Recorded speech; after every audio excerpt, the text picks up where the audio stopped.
Nearly 7 months have gone by since I resigned my job at the Inter-American Travel Bureau to answer the Army's call for induction. I am still waiting. It is a trivial-seeming thing, a sort of bureaucratic comedy trimmed out in red tape. At first, I took that attitude toward it myself. It began as a holiday, a short reprieve last May, when I was sent home because my papers were not in order. I have lived here 18 years, but I am still Canadian, a British subject, and although a friendly alien, I could not be drafted without an investigation. I waited 5 weeks, and then I asked Mr. Mallender at Inter-American to take me back temporarily, but business had so fallen off, he told me, that he had been obliged to lay off Mr. Traeger and Mr. Bishop, in spite of their long years of service, and could not possibly help me. At the end of September, I was informed by letter that I had been investigated and approved, and again, in accordance with the regulations, I was instructed to present myself for a second blood test. A month later, I was notified that I was in 1A and was told to hold myself ready. Again, I waited. Finally, when November came, I began to inquire and found that through a new clause affecting married men, my induction had been postponed. I asked for reclassification, pleading that I had been prevented from working. After 3 weeks of explaining, I was transferred to 3A. But before I could act, in a week to be accurate, I was summoned for a new blood test. Each holds good for only 60 days. And so I was shifted back. This tedious business has not ended yet, I am sure. It will drag on for another 2, 3, 4 months.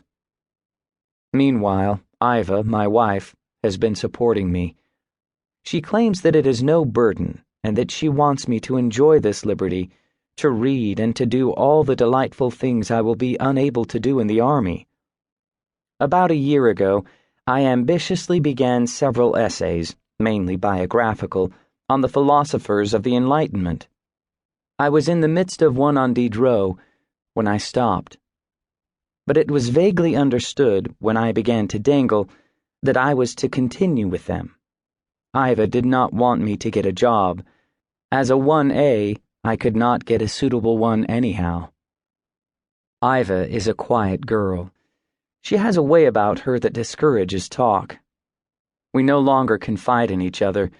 In fact, there are many things I could not mention to her. We have friends, but we no longer see them. A few live in distant parts of the city. Some are in Washington and some in the Army. One is abroad. My Chicago friends and I have been growing steadily apart. I have not been too eager to meet them.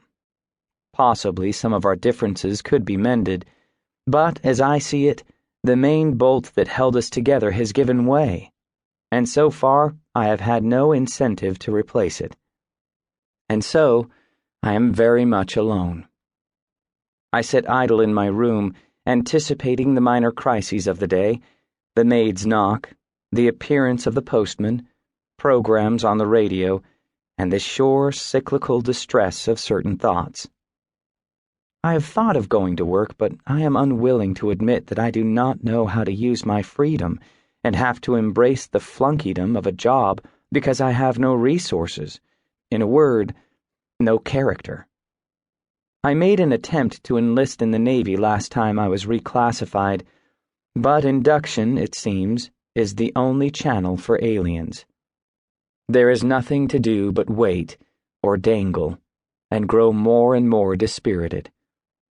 It is perfectly clear to me that I am deteriorating, storing bitterness and spite which eat like acids at my endowment of generosity and goodwill.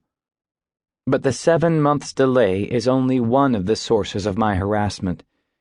Again, I sometimes think of it as the backdrop against which I can be seen swinging. It is still more.